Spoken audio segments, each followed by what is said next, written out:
যে আপনাদের আসলে এই চেম্বারের নেতৃত্ব দিবে কে? এই চেম্বার হচ্ছে ব্যবসায়িকদের চেম্বার। এই চেম্বার কিন্তু কোনো ব্যক্তি বিশেষের নয়। আজকে আব্দুল ওয়াহিদ আছে, হয়তো সামনের দিনে থাকবে না, সামনের দিনে নতুন নেতৃত্ব আসবে, এটাই আমরা চাইব।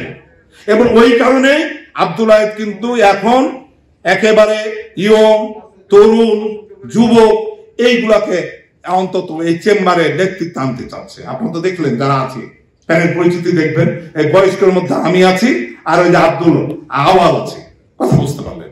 আর তাছাড়া কিন্তু বয়স্ক মধ্যে আমাদের মধ্যে নাই, অনেক রিটায়ার্ড হয়ে গেছে, অনেকে নির্বাচন করতে চায়নি বা করছে না, কথা বুঝতে পারলেন।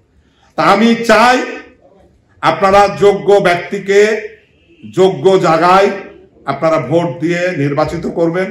আমাদের ক্যান্ডিডেটরা বলেছে, আমরা তো সবাই, আমি একটু প্রশ্ন করি আপনাকে, আমরা তো সবাই আব্দুল ওয়াহিদকে সভাপতি হিসাবে মেনে নিতে চাই নাকি? তাহলে আমরা মানলে আমাদের করণীয় কি? করণীয় বলেছে যে আমরা 13 আর 5 এই 18 জন ডাইরেক্টর নির্বাচিত করতে হবে আপনাদেরকে। তাহলে আপনাকে ফুল প্যানেলে ভোট দিতে হবে, আপনার দায়িত্ব। আপনি যদি 18 জন ডাইরেক্টর নির্বাচিত করেন, এই 18 জন ডাইরেক্টর আবার যারা হবে তারা আবার নির্বাচিত করবে সভাপতি, সিনিয়র সহসভাপতি, জুনিয়র সহসভাপতি, তখন হবে পূর্ণাঙ্গ কমিটি আপনার।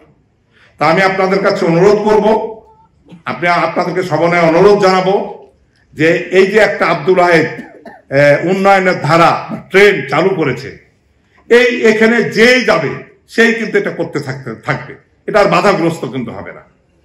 তা আপনারা বাধাগ্রস্ত না করে এই উন্নয়ন ধারাকে দ্রুত গতিতে আরো বাস্তবায়ন করার জন্য যে সমস্যা, এই যে রহনপুরের সমস্যা, সোনামসজিদের সমস্যা, শিখগঞ্জের সমস্যা, এই সমস্যাগুলাকে আমি মনে করি যে একটি মাত্র ব্যক্তি আব্দুল ওয়াহিদই দূরীভূত করতে পারবে এবং এটা মানে একেবারে সংস্কার করতে পারবে। আমি আশা রাখি যে আপনারা যোগ্য ব্যক্তিকে যোগ্য জায়গায় প্রতিষ্ঠিত করার সহযোগিতা করবেন, তার নেতৃত্বাধীন প্যানেলকে আপনারা ভোট দিয়ে জয়যুক্ত করবেন। ইনশাল্লাহ আমরা আপনাদের সহযোগিতায় জয়যুক্ত হব, আল্লাহর কাছে ভরসা রাখছি, আপনারা আমাদের পাশে থাকবেন। সবাইকে ধন্যবাদ দিয়ে আমার বক্তব্য শেষ করছি। আল্লাহ।